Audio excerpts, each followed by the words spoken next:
ही क्या है, त्रिभुज। त्रिभुज में कई गो भुजा रहेगा, तीन भुजा, क्योंकि नाम ही त्रिभुज।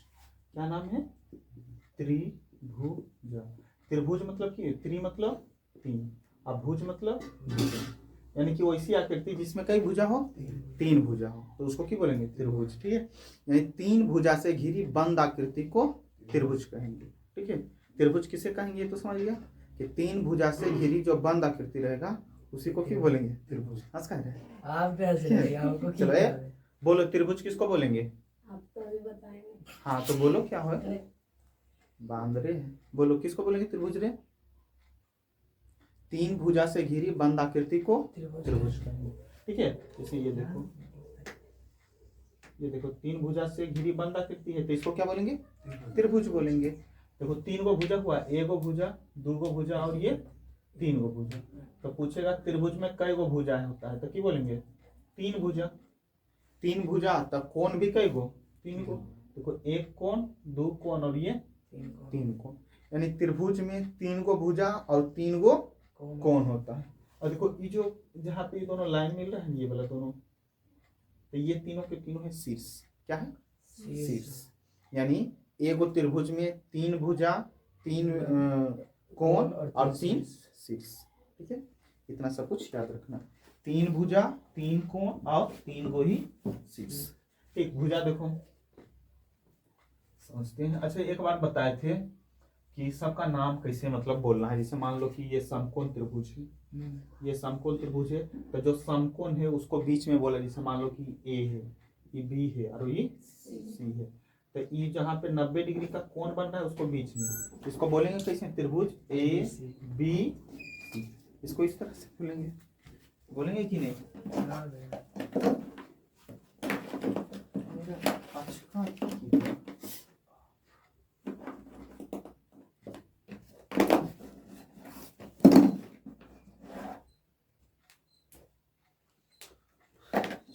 अब जो ये तुम्हारा जो चैप्टर है इसमें पढ़ना है समरूप, त्रिभुजों की समरूपता। क्या पढ़ना है, समरूप। समरूप का मतलब क्या होता है, क्या लिखा हुआ है, समरूप। सम, सम मतलब क्या होता है, बराबर, एक जैसा, और रूप मतलब देखने वाला रूप, यानी कि वैसा चीज जो सबके सब क्या हो, बराबर हो, उसको क्या बोलेंगे, समरूप। यानी कि एक जैसे, जिसका रूप सेम हो, यानी एक जैसा हो। जैसे कि मान लो देखो ये बड़ा सा गोल है, ये एक क्या है, ये एक वृत्त है, और एक बार दोसर का है। देखो ये बड़ा है और ये छोटा है, लेकिन दोनों के दोनों क्या है, गोल है, ये भी गोल है, ये भी गोल, यानी ये भी वृत्त है और ये भी वृत्त है, तो दोनों के दोनों आपस में क्या है, समरूप। ठीक है, जैसे मान लो कि एगो ईंटा है, इतना बड़ा ईंट है, ठीक, और एगो आर है, ये रेशियो में छोटा सा, तो ये दोनों एगो बड़ा है दूसरा छोटा है, लेकिन दोनों दोनों क्या है, चौखुट, तो इसको क्या बोलेंगे, समरूप बोलेंगे। ठीक है, दो चीज होता है, एगो सर्वांगसम होता है और एक होता है समरूप। सर्वांगसम का मतलब क्या होता है, सर्वांगसम यानी सर्व अंग समान, जिसका सभी अंग समान हो उसको क्या बोलेंगे, सर्वांगसम। लेकिन यहाँ पे सर्वांगसम नहीं पढ़ना है, सर्वांगसम 9th में ही पढ़ना था, यहाँ पे पढ़ना है समरूप। तो समरूप में सब अंग बराबर नहीं होगा, लेकिन सब एक दूसरे के समान होगा। ठीक है, जिसे हम इतना बड़ा है, ठीक है, अब मेरा ही एगो फोटो निकाल देगा, तो फोटो मेरा इतना होगा नहीं होगा, लेकिन मेरे जैसा ही सब कुछ होगा, तो उसको क्या बोलेंगे, समरूप। समरूप मतलब देखने में एक जैसा लगेगा, उसको क्या बोलेंगे, समरूप बोलेंगे। देखो जितना भी वृत्त है सबके सब क्या है, समरूप। ठीक, क्वेश्चन पूछता है कि कौन सा समरूप है कौन सा नहीं, तो याद रखना जितना भी वृत्त है सबके सब समरूप। अच्छा, जितना भी गोला है सबके सब क्या है, समरूप। ठीक, देखने में सबका आकार क्या है, एक जैसा है। ठीक है, बराबर नहीं है बल्कि एक जैसा। ठीक, जैसे देखो यहाँ पे एगो आयत पा रहा है, ठीक है, आयत में ये वर्ग है, ये वर्ग है, और एगो आर यहाँ पे छोटा वर्ग है। ठीक है, ई वर्ग का भुजा है 10 सेंटीमीटर और ई वर्ग का भुजा है 5 सेंटीमीटर। ठीक है, तो ये देखो इसका भुजा कितना है 10 और इसका भुजा है 5, ये दोनों आपस में क्या है, ये दोनों आपस में समरूप है, क्योंकि देखो ये 10 है और इसके आधा है, 10 है, इसके आधा, तो ये दोनों आपस में क्या है, समरूप। एगो बड़ा सा एगो छोटा सा मान लो कि यहाँ पे ये एक छोटा सा यहाँ पे वर्ग है, वृत्त है, और एक यहाँ पे मान लो बड़ा सा वृत्त है, ठीक है। तो ये दोनों क्या है, ये दोनों का रूप एक जैसा है, यानी देखने में एक जैसा है, एगो छोटा है एगो बड़ा है, लेकिन है दोनों क्या है, सेम। तो इसको क्या बोलेंगे, समरूप बोलेंगे। समरूप का बहुत सारी आकृति कहता है। अच्छा बताना, एक वर्ग और एक वृत्त कभी समरूप होगा? होगा रे? वर्ग कैसा रहता है, चौकोर। अब वृत्त कैसा रहता है, गोल। अब वृत्त और गोल मतलब कि वृत्त और वर्ग कभी भी समरूप नहीं होगा। अच्छा कहता है एक वर्ग है और एक त्रिभुज है, कभी समरूप होगा? एक वर्ग और एक त्रिभुज समरूप होगा? नहीं होगा। कैसे कर सकते हैं?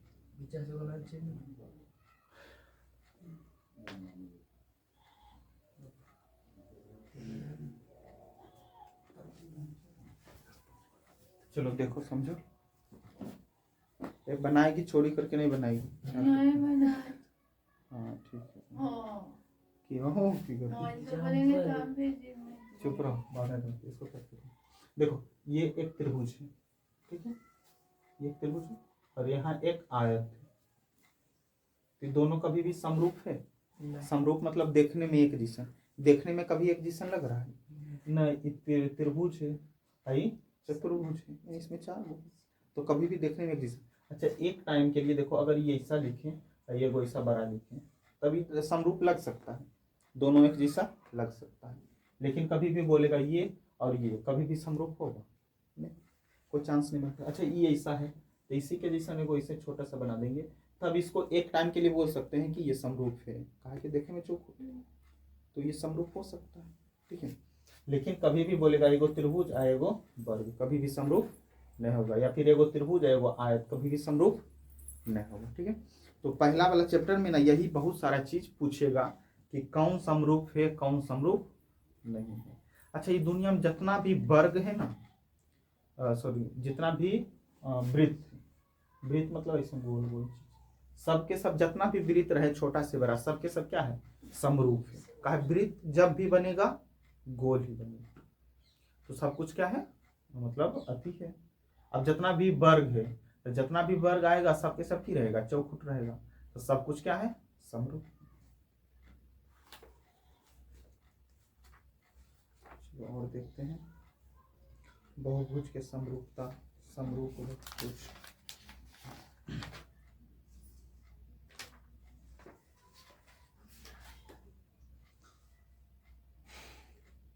देखो समरूपता का मतलब सीधे समझ जाना कि रूप समान होना चाहिए, ठीक। जैसे मान लो कि हम इतना बड़ा आदमी है, अब मेरा एगो छोटा सा पुतला बना दे सेम मेरे जैसा, तो मेरे इतना गुण नहीं है, लेकिन मेरा मतलब पूरा ढांचा उसका ढांचा दोनों क्या होगा, सेम होगा। एक ही निगेटिव से जितना भी, जैसे फोटो खिंचाने जाएंगे तो फोटो में एगो तो फोटो नहीं खिंचाते हैं, मतलब फोटो निकलवाते हैं तो एक एगो निकलता है नहीं, 8-10 को एक बार में, या फिर 6 को निकालता है, तो सब कुछ क्या है, समरूप है मेरे शरीर के, ठीक। तो इसमें से क्वेश्चन आएगा कि निम्न में से कौन सा कथन सत्य है, कौन सा असत्य है, कौन समरूप है कौन समरूप नहीं है, ठीक है। तो ये सब पहचानने को बोलेगा, ठीक। अच्छा मान लो कि हम यहाँ पे हैं और वहाँ से लाइट आ रहा है, तो एक ही बनेगा, एगो छाया बनेगा, बनेगा नहीं, छाया या तो छोटा बनेगा या बड़ा भी बनता है, भोरे भोरे छाया बड़ा बनता है और दिन में छाया छोटा बनता है, लेकिन बड़ा बने या छोटा बने वो सबके सब क्या है, समरूप। अब जैसे पुतला बनता है बड़ा बड़ा, देखता होगा अम्बेडकर साहब के पुतला बनाए, फिर क्या नाम है, सुभाष चंद्र बोस का, तो आदमी छोटे लेकिन क्या है, बड़ा बड़ा पुतला बनता है, तो वो क्या है, उनके समरूप, ठीक है। समरूप मतलब देखने में एक समान लगे, ठीक। एक समरूप मतलब क्या होता है, बोलो, खाली देख रहे, बोलने बोले, देखने में एक जैसा लगना, चल ठीक है। 5.1 खत्म हो गया, देखो 6.1 निकालो, पहला क्वेश्चन लिखना स्टार्ट।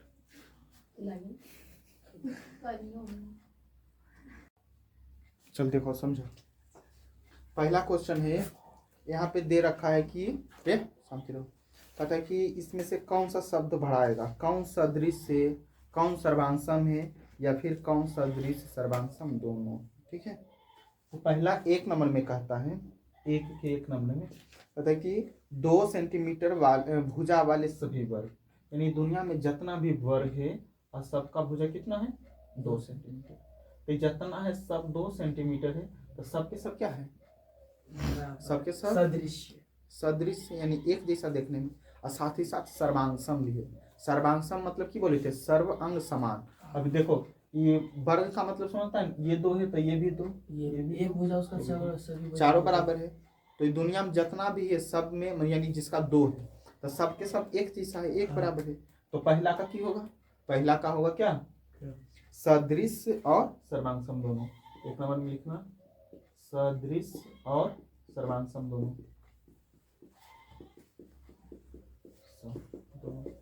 और क्या है दूसरा, पढ़ो तो, अरे पढ़ो ना, दूसरा नहीं है तुम्हारे पास।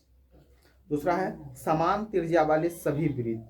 समान त्रिज्या वाले, ये भी सेम कहता है। अभी हम बताए थे कि दुनिया में जितना भी त्रिज्या है सबके सब क्या है, समरूप है, यानी सदृश है, सबके सब सदृश है। लेकिन जब त्रिज्या भी की बोल दिया है, समान बोल दिया है, त्रिज्या भी समान मतलब कि मान लो कि अगर एक वृत्त है, दूसर का वृत्त है, तेसर का वृत्त है, और सबका त्रिज्या मान लो 2 सेमी है, कितना है 2 सेमी।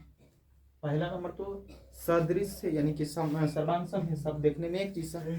लेकिन अब ये बोल रहा है ये भी 2, ये भी 2, ये भी 2, सबके सब 2 है। इसका मतलब क्या, इसका मतलब ये भी क्या है, समरूप तो है, ये है, साथ ही साथ सर्वांशम भी। तो इसमें भी क्या लिखेंगे, सदृश और सर्वांशम, सर्वांशम दोनों है।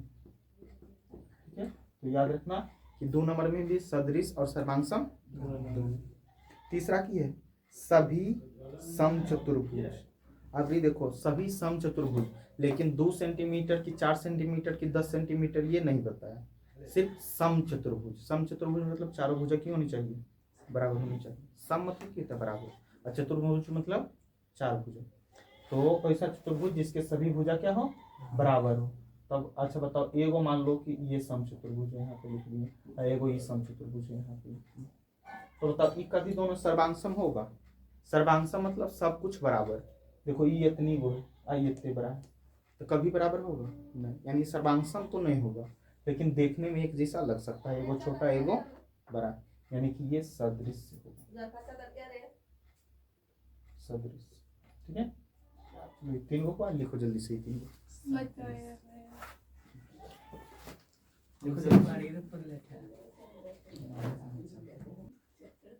चलो 2 बार बचल है, तो चौथा देखते हैं। चौथा में कहता है कि एगो कोई भवन है और भवन के एक ही निगेटिव से निकला सभी फोटो, तो सब फोटो एक जैसा रहेगा। मान लो एगो हम अपना फोटो खींच लिए और 10 गो फोटो, तो सब एक जैसा रहेगा कि नहीं। अब घर रहे चाहे आदमी रहे चाहे दुनिया में कुछ भी रहे, उसका जब फोटो निकालेंगे सब फोटो क्या रहेगा, एक जैसा रहेगा। तो चौथा में, ये 4 नंबर है, चौथा में कहता है कि एक भवन है और एक ही निगेटिव से निकाला सब फोटो, तो सबके सब कैसा होगा, सदृश होगा। ठीक है, कैसा होगा, सदृश। पांचवा में क्या कहता है, पढ़ो जल्दी से। 2 बहुभुज जिनकी भुजाओं की संख्या समान है, समरूप होते हैं, यदि उनके संगत कोण समान एवं संगत भुजाएं डैश होती है। ये मिटा दे। तो इन्हें बोलना अभी तक नहीं लिखल हुआ, हाँ अच्छा कोई बात नहीं, वीडियो में निकल जाएगा। बांद्रे इतना टाइम हो गया फिर भी नहीं लिखे। चलो देखो, कहता है अभी कहता है 2 गो बहुभुज है। ठीक है, 2 गो बहुभुज मतलब कोई भी भुजा ले लेते हैं। ठीक है, मतलब कोई भी आकृति, मान लो ये वो आकृति है और दूसरी ये आकृति है। ठीक है, कहता है ये दोनों समरूप है। क्या है, समरूप है। और ये दोनों का क्या है, मतलब भुजा तो सेम है, भुजा की संख्या सेम है, ये भी 3 ये भी 3। कहता है दोनों समरूप पहले दे रखा है कि दोनों क्या है, समरूप है। तो कहता है कि तब इसकी भुजा में क्या मतलब रिलेशन होगा, तो भुजा ये दोनों का समान अनुपात में होगा। क्या होगा, मान लो कि अगर इसका भुजा 5 है ना, तो इसका अगर 10 है, तो अगर अगला ये अगर 3 है, तो देखो ये दुगना है कि नहीं, इसका दुगना है, तो ये 3 है तो ये इसका दुगना कितना होना चाहिए, 6। इसी तरह से अगर ये 8 है ना, तो इसके ये आधा हुआ, कितना होगा, 4। यानी कि एगो भुजा जितना गुना में रहेगा दोसर का भुजा भी उतना ही गुना में रहेगा, तीसर का भुजा भी उतना ही गुना में रहेगा। कब? जब दोनों भुजा दोनों मतलब त्रिभुज जो भी है, दोनों त्रिभुज या फिर दोनों आकृति समरूप रहेगा तब। सही देखो 5 था तो ये 10 हुआ दुगुना, तो ये 6 था तो ये 3, ये 4 था तो 8। इस तरह से इसी कॉन्सेप्ट पर पूरा के पूरा चैप्टर बनेगा कि जितना जिस अनुपात में ये है उसी अनुपात में ये रहेगा। और ऐसे त्रिभुज का याद रखना, सबका ये जो कोण है ना बराबर होगा, तीनों चीज का कोण बराबर है। ठीक है, आगे पढ़ेंगे कि दो आकृति समरूप कब होगी, समरूप होने के लिए क्या क्या शर्त है। ठीक है, तो थोड़ा बहुत अभी जान लो कि शर्त क्या क्या है कि दो आकृति समरूप तभी होगी, पहला नंबर उसके भुजा की संख्या बराबर होनी चाहिए, यानी ये त्रिभुज तो दूसरा भी त्रिभुज, चतुर्भुज तो दूसरा भी चतुर्भुज। इसमें ज्यादातर इस चैप्टर में त्रिभुज ही आएगा। ठीक है, तो पहला तो ये हो गया, पहला क्या हो गया कि भुजा की संख्या समान होनी चाहिए। दूसरा बोलेगा कि इसके सब जो संगत कोण है ना, देखो ये नीचे वाला कोण, अगर जो ये मान लो जितना है ये अल्फा है तो ये भी कितना होना चाहिए अल्फा। अगर ये वाला ऊपर वाला बीटा है तो इसके ऊपर वाला भी बीटा। ये वाला अगर जो गामा है तो ये भी क्या होना चाहिए गामा होना चाहिए। दूसरा ये है। ठीक है, दूसरा शर्त ये है कि कोण की होना चाहिए, कोण बराबर होना चाहिए, बराबर। ये क्या था भुजा बराबर, भुजा की संख्या बराबर, संख्या बराबर।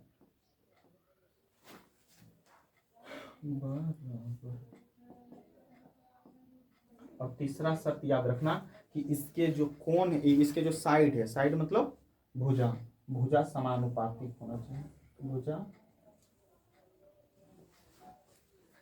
समानुपातिक। अगर ये तीन को शर्त फॉलो होगा तभी वो दोनों आकृति की होगा, वो दोनों के दोनों आकृति जो है समरूप कहलाएगी। ठीक है, पहला भुजा की संख्या की होनी चाहिए बराबर होनी चाहिए, इसके कोण बराबर, कौन सा कोण, संगत कोण, यहाँ पे नहीं लिखे हैं अभी शॉर्ट में बता रहे हैं। ठीक है, संगत कोण बराबर होनी चाहिए। और तीसरी बात भुजा समान अनुपात, मेन ये है भुजा की होना चाहिए समान अनुपात में, जो अभी तुम्हारे 5वां नंबर में पूछा है। ठीक है, तो यहाँ पे लिख देना समानुपात, समानुपात। ठीक है, तो चौथा में भर दो सदृश, 5वां में भर दो समानुपात। लिखो जल्दी से। चल ठीक है, हल्ला नहीं करो, इधर से लड़का देखो, इधर हल्ला नहीं करना। ठीक है, तो देखो 3 नंबर क्वेश्चन क्या बोल रहा है, सर्वांगसम आकृति का उदाहरण दे। हम कल बताए थे सर्वांगसम आकृति का मतलब की होता है कि ऐसी दो आकृति जिसका सभी अंग समान है। जैसे देखो ये हाथ है ना और दूसरा ये हाथ है, दोनों हाथ ऐसे रखो तो दोनों की रहता है एक दूसरे को ढक ले, तो इसको बोलेंगे एक दूसरे का क्या, सर्वांगसम। सब कुछ जितना बड़ा उंगली ये है उतना ही बड़ा उंगली ये है।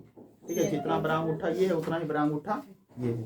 ठीक, तो ये दोनों को क्या बोलेंगे, सर्वांगसम बोलेंगे, यानी सभी अंग की हो जाना, बराबर हो जाना। ठीक है, चलो तो सर्वांगसम आकृति का उदाहरण, हल्ला नहीं करना, समझो।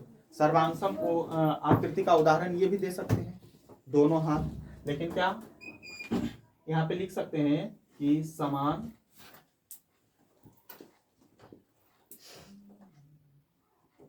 समान त्रिज्या के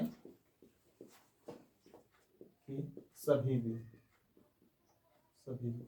देखो पहला ये क्या हो गया, इसका सर्वांगसम आकृति का उदाहरण कि समान त्रिज्या के जितना भी वृत्त है सबकी होगा सर्वांगसम।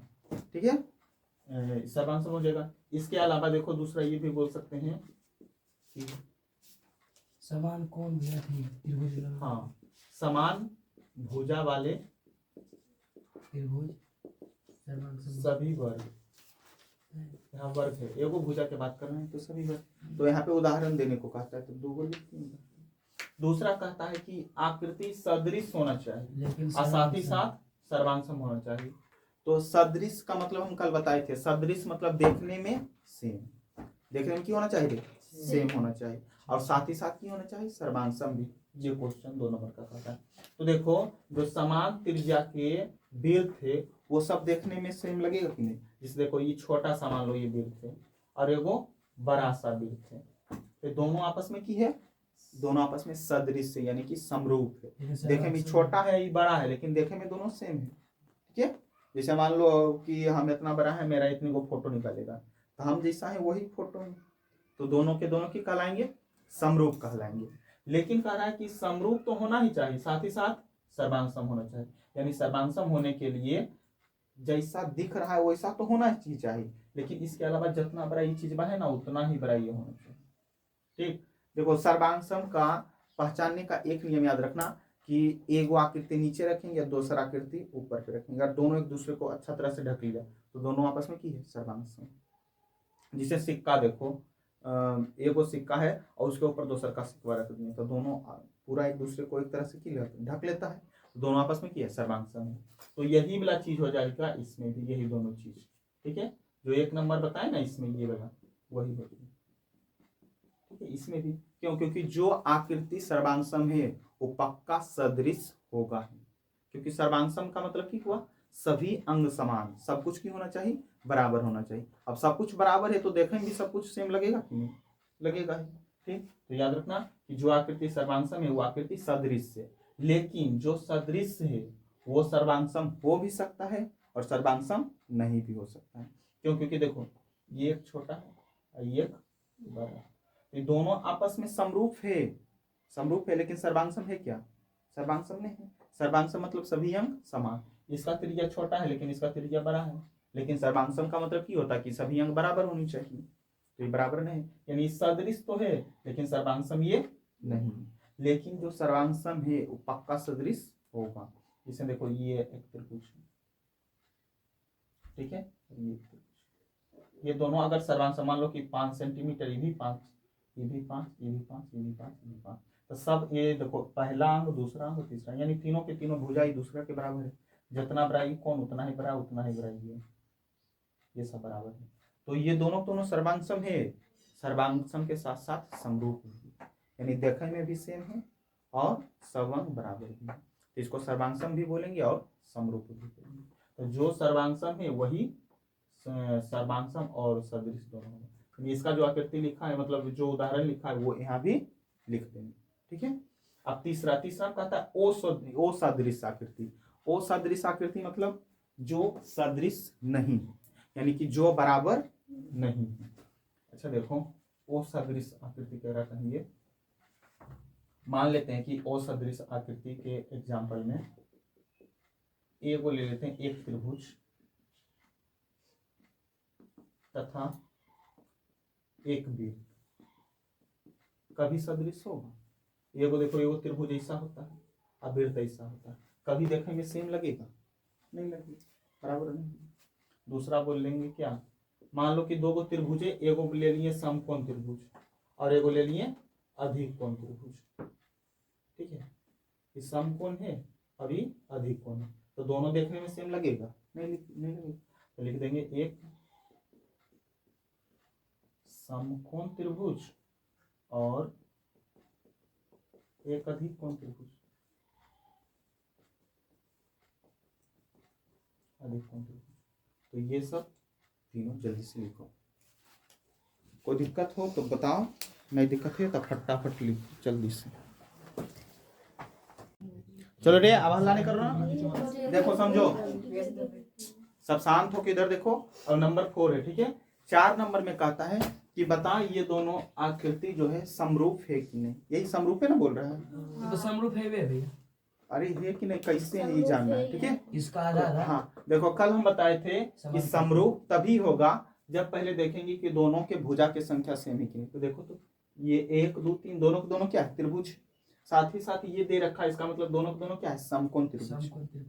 अब ये समकोण त्रिभुज है, तब एक ही चीज देखना है कि देखो जैसे ये कितना है 4, ये कितना है 8, यानी इसके डबल है ना, तो सब के सब डबल होना चाहिए। तब देखो एक नीचे वाला कितना है 3, कितना है, तो इसका मतलब ये भी डबल है। अब ये देखो कितना है 5, कितना है, यानी सब एक दूसरे के डबल है कि नहीं, डबल है तभी लिखेंगे सर्वांग सम। अच्छा, इसको लिखने का तरीका कैसे होता है, ये कितना है ए बी, लिखेंगे कि दोनों आकृति दोनों त्रिभुज है, त्रिभुज सर्वांग सम होंगे, होंगे यदि क्या, इसका क्या है मतलब, त्रिभुज बराबर ये दोनों के दोनों सर्वांग सम होगा कब, जब इसकी सबका भुजा की होना चाहिए, समान अनुपात में होना चाहिए। यानी कि ये दोनों का कितना है, ए बी है, ए भी बराबर ए बी अब बटे इसका लेंगे कितना है पी क्यू। देखो जो ये दोनों का रेशियो है वही टोटल का रेशियो आना चाहिए। अब इसका देखो कितना है BC, अब बटे में इसका कितना लेंगे क्यू बराबर में इसका कितना है AC और इसका कितना है PR। अगर इस सब के सब बराबर आ PR है ना, अगर कट करने पे इस सब के सब अगर बराबर आ गया तो लिख देंगे कि ये दोनों आपस में क्या है सर्वांग सम। अगर बराबर नहीं आया तो सर्वांग सम नहीं। ठीक है, चलो तो देखते हैं। देखो ए बी का मान कितना देखे 4 है ना, और नीचे में ये पी का मान 8। BC का मान बताना कितना है, BC का मान 3 है और QR का मान कितना है 6। इसी तरह से AC का मान देखो कितना है और PR का मान कितना है 10। अब देखो ये काटो तो कितना होगा 1/2। ये भी काटो तो 1/2, ये भी काटो तो 1/2, यानी सब 1/2 आया कि नहीं। अगर सब 1/2 आया यानी सब का रेशियो सेम है तो लिखेंगे कि यह सर्वांग सम है। ठीक है, नीचे लिख देंगे यह सर्वांग सम है। सर्वांग सम नहीं समरूप। देखो अच्छा इस सर्वांग सम कब होता, जब अगर ये 8 है तो ये भी 8 होनी चाहिए, ये 6 है तो ये भी 6 होना चाहिए, 10 है तो ये भी 10, तब उस सर्वांग सम हो जाता और साथ ही साथ समरूप भी होता। लेकिन यहाँ पे सिर्फ क्या है समरूप। ठीक है, देखो अच्छा देखो ये जो नीचे लिखे ना इसको ऊपर भी लिख सकते हैं। ठीक है, लेकिन एगो वाला मान लो ये ऊपर लिखे हैं तो ये वाला चित्र वाला अगर ऊपर लिखेंगे तो वो वाला चित्र वाला भी ऊपर लिखना पड़ेगा। ठीक है, जल्दी से उतारो, कुछ गड़बड़ है तो बताओ। चलो देखो 5 नंबर इसमें भी कहता है कि बताएं कि ये दोनों के दोनों समरूप है कि नहीं है। ठीक है, तो समरूप होने के लिए क्या बताए थे, अच्छा ये दोनों बोल दिया है आयत। ठीक है, दोनों के दोनों क्या है आयत। आयत के प्रत्येक कोण 90 डिग्री का होता है। कितना डिग्री का रे 90 डिग्री, यानी कि सब कोण है कितना 90 का। तो कोण को तो देख लिए, अब कोण के अलावा क्या बच गया भुजा देखेंगे सेम अनुपात में है कि नहीं। तो भुजा देखो ये वाला इधर वाला कितना है 2 सेंटीमीटर नाम की है SP, क्या नाम है SP। ठीक है, अब ये वाला कितना है, अच्छा इधर वाला SP है तो इसका नाम क्या है बोलो तो DA। ठीक, इसी तरह से अब इसका नीचे वाला देखो कितना है PQ और इधर वाला बताओ कितना है AB। ऐसा है। अब देखो SP का नाम करते हैं मतलब कितना है मान 2 और DA का मान देखो कितना है, PQ का मान देखो कितना है AB का मान कितना है 2/5 कभी कटेगा नहीं कटेगा, लेकिन ये कट सकता है 2/5 से। 2/5 क्या करते हैं 2 मरते हैं। तो कोई भी 2/5 ये भी 2/5, तो इसका मतलब क्या हो गया ये दोनों समरूप है। तो लिख देंगे दोनों आकृति क्या है समरूप है। समरूप। जल्दी से लिखो फटाफट, कोई दिक्कत है तो पूछो नहीं तो लिखो। चलो देखो अगला है 6 नंबर में कहता है कि बताएं ये दोनों समरूप है कि नहीं। अच्छा देखो ये कितना है 5, ये भी 5, ये भी 5, ये भी 5 और सबके सब 90 डिग्री। कितना डिग्री 90 डिग्री। देखो जब कोई चतुर्भुज रहे सबके सब 90 डिग्री और सब भुजा बराबर रहे तब वो हो जाएगा वर्ग। कौन सी आकृति है ये वर्ग। लेकिन दूसरा देखो तो ये कितना है ये 2, ये 4 और ये 4 और सबके सब कितना डिग्री 90 डिग्री। देखो वर्ग और आयत में यही एक अंतर है कि अगर चारों भुजा बराबर रहे तो वर्ग, और आयत में आमने सामने की भुजा बराबर रहेगा। देखो ये 4 ये भी 4 है ना, ये दोनों भी 2। ठीक है, तो ये क्या है आयत। अच्छा बताओ वर्ग और आयत कभी भी देखने में एक जैसा लगेगा नहीं, ताकि देखो इसका सब चारों के चारों भुजा बराबर रहेगा और इसका चारों भुजा बराबर होगा क्या नहीं होगा। इसका मतलब ये क्या है ये समरूप नहीं। ऐसे भी देखो तो इसका ई कितना है 5 है आई 2 है तो 5/2 और एक बार 5/4 तो कभी बराबर होगा। तो इसमें से सीधा लिख देंगे क्या कि यह समरूप नहीं, यह समरूप नहीं है। नहीं देखो फटाक सही से लिख लेना, हम जैसे किस लिख दिए। ठीक है, जल्दी से ये सब चैप्टर से बहुत क्वेश्चन होता है। ठीक है,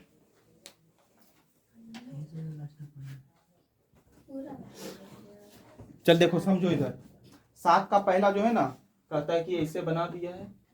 कैसे पहला जो पारा है ना ये एडजेक्ट जो है ना आयत है। देखो इधर भी 2 इधर भी 2 इधर भी 4 और यहाँ भी 4, लेकिन दोसर का इससे तनी टेढ़ा करके देखो, इससे बनाया ना हाँ ऐसे करके, ऐसे करके। इसमें भी ये 2 है, ये भी 2 है, ये 4 है और ये भी 4 है। नाम जो भी है लिख लेना, ठीक है, समझ जाना। देखो ये 2, अच्छा पूछ रहा है समरूप है कि नहीं। समरूप मतलब उसका रूप सेम होना चाहिए। बताओ रूप सेम है दोनों? नहीं देखो ये लग रहा है ये सीधा भारी टेढ़ा इससे, तो कभी भी समरूप होगा नहीं होगा। समरूप होने के लिए देखो ये तो 2 है, ये भी 2 है, ठीक है, ये 4 है और ये भी 4 तो है। ये तो ठीक है कि 4 है, 2 है, लेकिन इसके अलावा हम बताए थे कि संगत कोण भी बराबर होनी चाहिए। ये आया थे सब कोण कितना है 90 का, कितना है 90 का, ठीक। लेकिन इसका बताओ ये 90 का होगा, ये 90 का होगा नहीं, 90 से ज्यादा और कम का है। तो पहला का लिख देंगे न, 7 के नंबर 1 का लिखेंगे समरूप नहीं है, समरूप नहीं, ऐसे लिख देना नहीं। चलो अब दूसरा देखो। अच्छा दूसरा का देखो कि बहुत अच्छा फिगर बनाया है, हमसे नहीं बनेगा तो समझ देखो, इससे तो चल नहीं रहा है। गिलास है भैया,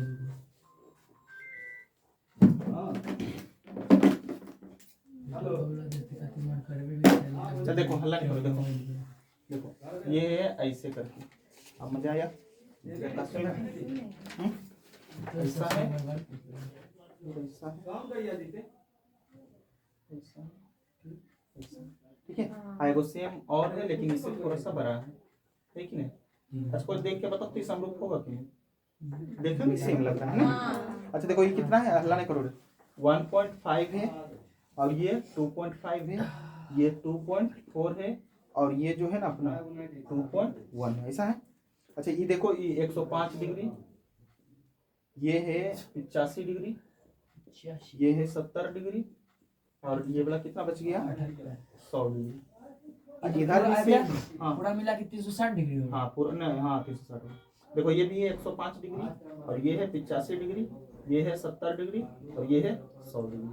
देखो सबसे पहला नियम समरूप होने के लिए कि भुजा के संख्या सेम होनी चाहिए। तो ये भी 4 गो है, ये भी 4 गो, 6 गो है, ये भी 4 गो, ये भी 4 गो। दूसरा बात कि संगत कोण बराबर, एलर्ट के भी नहीं लिखो, संगत कोण बराबर होनी चाहिए। देखो 85 नीचे वाला 105, यहाँ भी 105, यहाँ 70, यहाँ भी 70, यहाँ 100 और यहाँ भी 100। लेकिन अब भुजा देखेंगे, भुजा देखो कितना है 4.2 है, समरूप नहीं है, 4.2 है। इसके अलावा इधर वाला कितना है 4.8 है, नीचे वाला 0.3 और इधर वाला कितना है 5। अब देखेंगे कि इसका जो है भुजा समान अनुपात में है कि नहीं, ठीक है। देखो पहले ही देखो कितना है 2.1, लेकिन इसके इधर वाला कितना है 4.2। अच्छा देखो ये दुगना नहीं है, मान लो ये 21 है तो ये कितना है 42, डबल है। अगर ये पहला वाला डबल है तो सब डबल होनी चाहिए। ये देखो डबल है तो ये देखो 4, ये कितना है 24 है, 24 2.4 है, मान लेते 24 है तो ये 48, देखो डबल है कि नहीं। ये देखो कितना है 2.5, तो 2.5 के 2 बार है कि नहीं 5, ये 1.5 है, 1.5 के 2 बार है 3, यानी कि एक वो 2 बार है तो सब की होना चाहिए 2 बार होना चाहिए। इसका मतलब कि तीनों जो है शर्त पूरा कर रहा है, इसका मतलब ये क्या है समरूप है। लिखेंगे कि ये समरूप है, समरूप। चलो लिखो, देखो तुम लोग ये पूरा अभी आकृति नहीं उतारना, 1 नंबर के लिख देना समरूप नहीं है, 2 नंबर के लिख दो समरूप है, फटाक से लिखो, लेट नहीं मिटा ले। ये आकृति तुम्हारे बुक में दे ले और इसमें पहला में समरूप है नहीं है, दूसरा में समरूप है, मिटा देते हैं, ठीक है।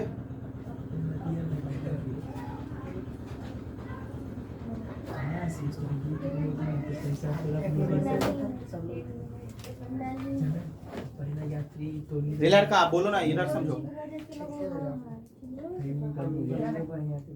ए पीछे नहीं देखो, यहाँ देखो। तो देखो अब 7 के नंबर 3 बता रहे हैं हम, ठीक। 7 के नंबर 3 में कहता है कि ई 4 गो दिख रहा है सबको अभी तक तो नहीं यार, वीडियो वाला कहेगा दे लो देख करना कर कोई दिक्कत नहीं। चल देखो इधर देखो,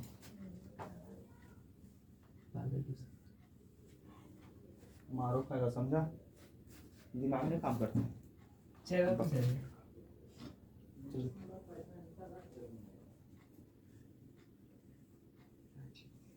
देखो इसमें नंबर 3 में दे रखा है ABCD नाम है, ठीक है, ABC। आई चारों के चारों तीन है, ये भी तीन है, ये भी तीन है, ये भी तीन है और ये भी तीन है। लेकिन ये कितना, ये तीन है तो ये 3.5 है, ये तीन है तो ये कितना है, ये भी 3.5। इसके आमने सामने वाला बराबर, इसके आमने सामने वाला बराबर, यानी नहीं लग रहा है कि आयत है आमने सामने। आई चारों चारों बराबर तो वर्ग है।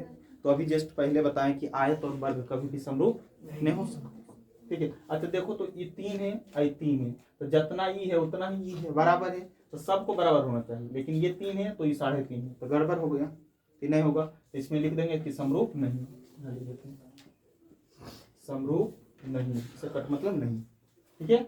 लेकिन नंबर 4 देखो तो, नंबर 4 आकृति देख के बताओ तो क्या लग रहा है।